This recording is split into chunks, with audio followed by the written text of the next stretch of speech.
Olá a todos!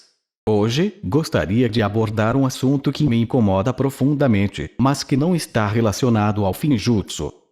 Recentemente, deparei-me com um vídeo do canal Física e Afins, que tratava do tema da alienação parental. No entanto, fiquei bastante insatisfeito com a abordagem utilizada, pois o vídeo afirmava que a alienação parental não passa de uma pseudociência e que não existia. O vídeo em questão recorreu fortemente a apelos emocionais, acusando a lei de favorecer pais abusivos e mencionando especificamente os homens como os principais privilegiados em relação às mães que perdem guarda dos filhos devido à lei. Além disso, a youtuber ainda fez referência a um podcast do canal Ciência Suja, que compartilhava o mesmo posicionamento apresentado por ela.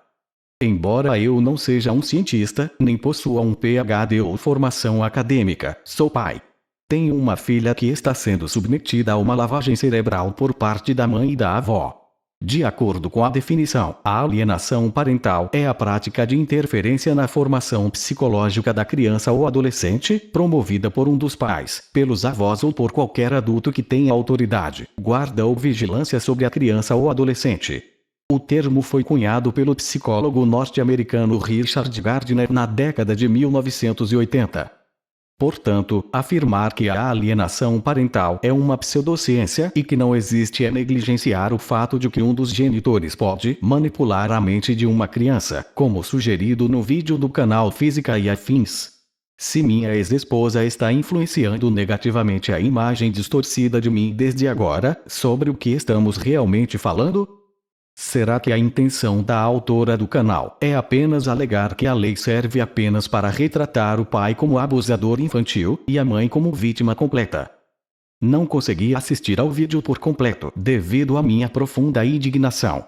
Percebe-se claramente que existe uma parcialidade e uma ideologia subjacentes a todo esse discurso, que não apresenta alternativas que não sejam a favor das mães, mesmo quando elas estão influenciando negativamente a mente de uma criança. Como se apenas os homens fossem os vilões nessa situação. É um completo desprezo.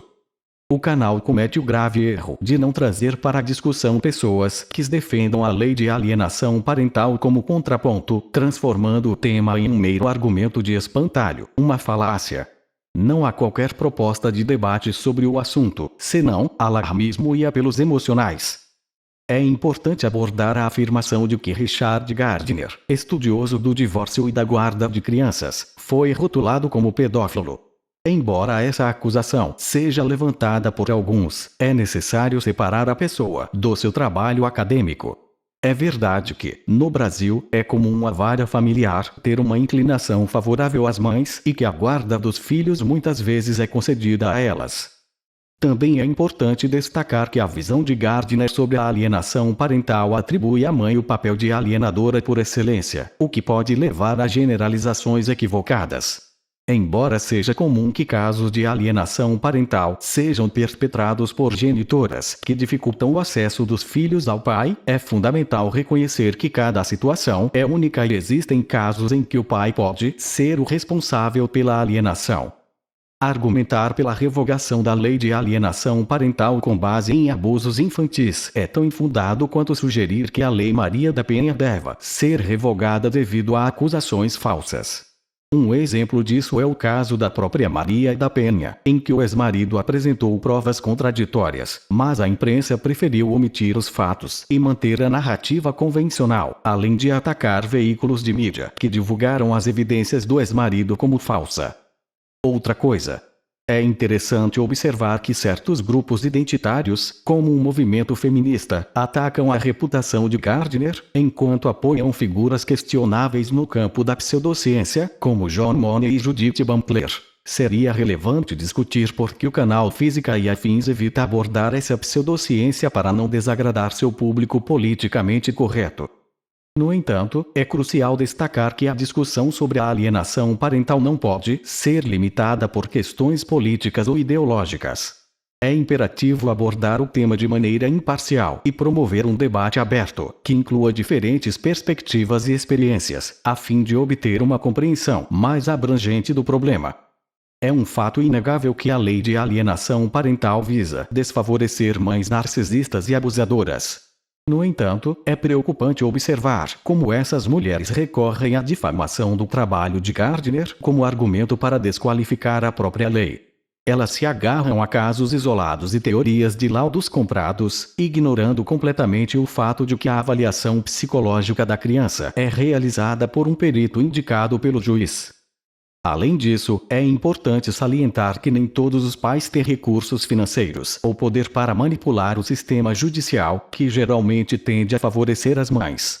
É um equívoco generalizar e rotular todos os pais como abusadores em potencial, pois muitos deles lutam incansavelmente para estabelecer e manter um relacionamento saudável com seus filhos. Portanto, é necessário combater a desinformação e os argumentos tendenciosos que tentam desacreditar a realidade da alienação parental, mesmo vindos de uma PhD. Devemos valorizar a imparcialidade, buscar uma análise fundamentada em fatos e, acima de tudo, garantir a proteção do bem-estar das crianças envolvidas nesse contexto delicado. Gostaria de compartilhar um relato pessoal breve. Conheci a mãe da minha filha em 2008 em um relacionamento à distância.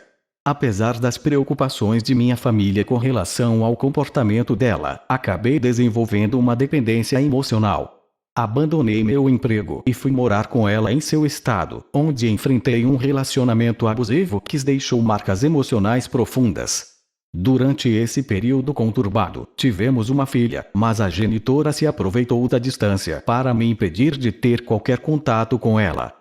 Além disso, o canal Física e Afins também deveria abordar o uso indevido e abusivo da Lei Maria da Penha para fins de vingança pessoal, bem como a falta de dispositivos que penalizem falsas acusações, como a litigância de má-fé. Falsas acusações atrapalham o sistema investigativo e causam prejuízo financeiro ao erário público.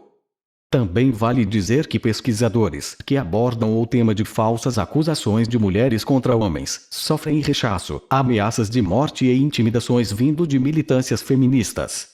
A autora do canal Física e Afins reside no Japão, portanto, as feministas extremistas não podem te ferir.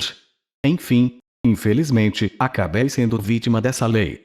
Após me separar da genitora, ela insistia em retomar o relacionamento, o que me deixava confuso devido aos abusos passados e a expectativa de ser pai.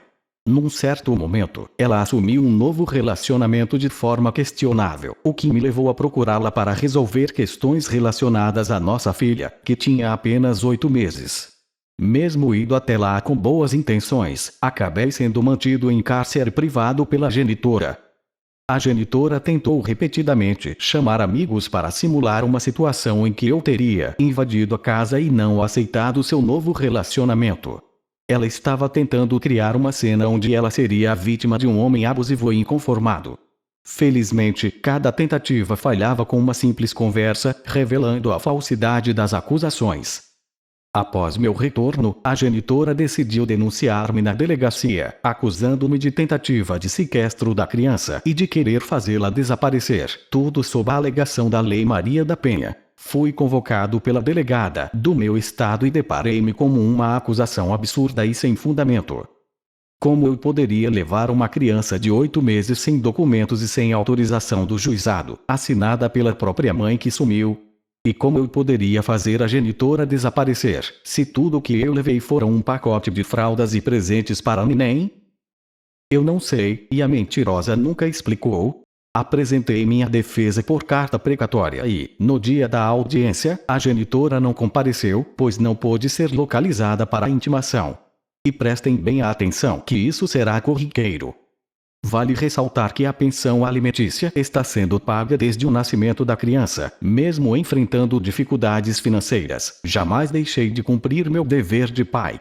No entanto, como mencionei anteriormente, a vara de família tende a favorecer a mãe, e por 3 vezes fui falsamente acusado de estar em débito com a pensão. E assim como no caso da Lei Maria da Penha, a genitora nunca comparecia às audiências. Com uma enorme audácia, ela chegou até mesmo a discutir comigo sobre os valores a serem pagos, como se lá estivesse presente em todas as audiências. A verdade é que ela ia até o fórum, onde abria um processo, fornecendo o endereço de uma propriedade que pertence à sua família, de forma a evitar que os oficiais de justiça a encontrassem. Enquanto isso, ela se encontrava em outro local distante, exibindo a petição inicial para seu círculo de amigos, mentindo descaradamente sobre uma dívida inexistente. Na terceira falsa denúncia, por pura sorte, descobri que a genitora não apenas exigiu o reembolso dos valores que havia pago desde o nascimento da criança, mas também solicitou minha prisão imediata. Foi por acaso que uma advogada conhecida da família descobriu a fraude e me alertou imediatamente, possibilitando que todos os comprovantes fossem apresentados. Devido ao uso de um endereço falso pela genitora, a mesma juíza dos casos anteriores tentou estender o processo até encontrá-la. Enquanto isso, com a maior parte do processo resolvido e o mandado de prisão cancelado, a genitora começou a difamar-me nas redes sociais, postando minhas fotos do Facebook como se eu fosse um fugitivo da justiça, pedindo que as pessoas me denunciassem à polícia para me prender. Devido ao bloqueio do perfil da genitora, não conseguia contatá-la diretamente. Tive que pedir a Taka na cara que informasse a difamadora sobre o andamento quase concluído do processo e alertasse que ela estava cometendo um crime.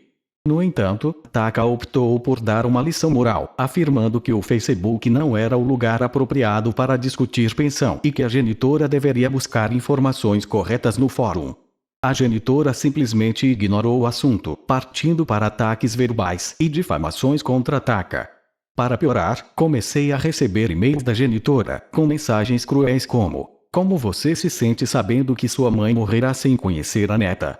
Minha mãe, uma idosa de 80 anos, tem o sonho de conhecer sua neta. É uma crueldade direcionada a uma mulher. Não acha? Felizmente, alguém finalmente fez a genitora perceber a gravidade do seu comportamento, levando-a a deletar todas as suas redes sociais imediatamente. Agora, ela se dedica a se passar por uma mãe perfeita e a criar uma imagem de família margarina no Kvai, ao lado de seu terceiro marido, que nunca me viu pessoalmente, mas me insultou devido às tais calúnias. Também consegui garantir que a pensão da criança fosse depositada em uma conta poupança em seu nome, o que trouxe um alívio após anos de denúncias de terceiros sobre a genitora ostentando gastos sem trabalhar e ao mesmo tempo reclamando que não recebia a pensão. Uma grande vitória também foi contra a juíza do mesmo tribunal que, como de costume, sempre favorecia a mãe. Em uma das audiências em que compareci, a juíza se questionou por que ela não estava recebendo os valores, mesmo que minha carta precatória afirmasse claramente que era uma mentira. Foi uma vitória porque, desta vez, tive advogadas lutando ao meu lado que conseguiram fazer com que a pensão fosse depositada em uma conta poupança no nome da criança. Felizmente, tive a sorte de falar com minha filha em 2018, quando ela tinha apenas 8 anos. Ela estava empolgada em me conhecer e conversávamos por algumas semanas via Zap, mas em uma dessas conversas, ela confessou que estava fazendo isso escondido da mãe. Ela morava com a avó, que não apenas era intervencionista em relação à visitação em meu estado, querendo controlar totalmente as visitas, mas também tentou me convencer a assinar uma procuração abdicando da guarda dela, alegando que seria para fins escolares, já que ela morava com a criança. Não sendo mais ingênuo como em 2008, recusei a proposta suspeita da avó e assim, meu contato com minha filha foi bloqueado. Procurei a Defensoria Pública do meu estado e apresentei as provas, mas fui atendido por uma estagiária desatenta que inseriu os nomes das acusadas de forma incorreta. Além disso, a pandemia complicou ainda mais a situação, tornando difícil obter informações sobre o andamento do processo. Finalmente, em 2022, descobri que meu processo foi engavetado porque as partes citadas foram encontradas, porém, devido aos nomes errados, não puderam ser intimadas. Infelizmente, o pior aconteceu. Minha filha agora tem 13 anos e está completamente alienada. E o que é ainda mais frustrante é ver youtubers com PhD afirmando que a alienação parental não existe, rotulando-a como pseudociência e difamando o criador como pedófilo. Essa narrativa míope já havia sido ouvida anteriormente em uma audiência pública em 2019, liderada pela senadora Leila Barros, PSB-DF, ex-jogadora de vôlei, onde discutiam a revogação da lei de alienação parental. Lembro-me claramente dessa audiência transmitida ao vivo pelo Facebook, com o auditório cheio de feministas segurando cartazes contra a lei e símbolos do feminismo. Os defensores da revogação, assim como no vídeo que mencionei, não apresentaram em nenhum momento soluções para substituir a lei, limitando-se a discursos baseados em apelo emocional. Por outro lado, os defensores da lei eram psicólogas forenses que haviam lidado com vários casos de alienação parental, apresentando argumentos precisos e alertando para os perigos iminentes caso a lei fosse revogada. Concordo plenamente com os psicólogos, pois minha filha e eu somos vítimas de pessoas tóxicas e irresponsáveis. Os ataques dos canais Física e Afins e Ciência Suja são superficiais e só servem para consolar as mães que provavelmente manipularam seus filhos contra os pais e perderam a guarda devido à lei. Ao contrário dos espantalhos usados nesses vídeos, não sou influente e não posso pagar um psicólogo para fornecer relatórios falsos a meu favor. É preocupante que influenciadores da área científica como esses dois canais do YouTube só enxerguem o que lhes convém. Portanto, manifesto o meu repúdio a todo esse complô ideológico que pode permitir que minha mãe parta desta vida sem conhecer a neta, ou que minha filha tenha seu bem-estar psicológico destruído por causa de duas mulheres inescrupulosas e egoístas.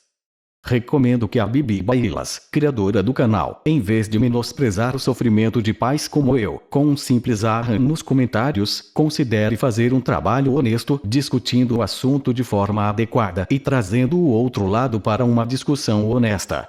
Não estou pedindo o fim da lei, mas sim dispositivos que impeçam que o lado abusivo se beneficie dela. Sou a favor da justiça, como demonstrei lutando sempre pela correção das coisas. Para encerrar o tema, no meu canal, utilizo um pseudônimo como avatar e voz eletrônica, pois abordo questões relacionadas ao charlatanismo nas artes marciais.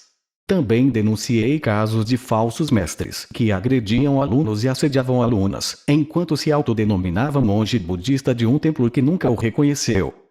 Ao expor indivíduos desonestos que causam danos aos outros, faço uso de um pseudônimo como uma medida de proteção, não apenas em relação ao meu campo profissional, mas também para preservar minha rede familiar, que foi cruelmente assediada pelos charlatões mencionados anteriormente, numa tentativa covarde de me silenciar. Portanto, ressalto que isso não se configura como anonimato, o qual é proibido pela Constituição. Continuar combatendo o charlatanismo e as práticas abusivas é fundamental, tanto nas artes marciais como em outras áreas, visando proteger as pessoas vulneráveis e promover a integridade. A divulgação de informações verídicas, baseadas em evidências, é essencial para desmascarar impostores e garantir a segurança daqueles que buscam conhecimento e crescimento pessoal nessas áreas. Em conclusão, minha história é um exemplo vivo dos danos causados pela alienação parental e pelos abusos judiciais.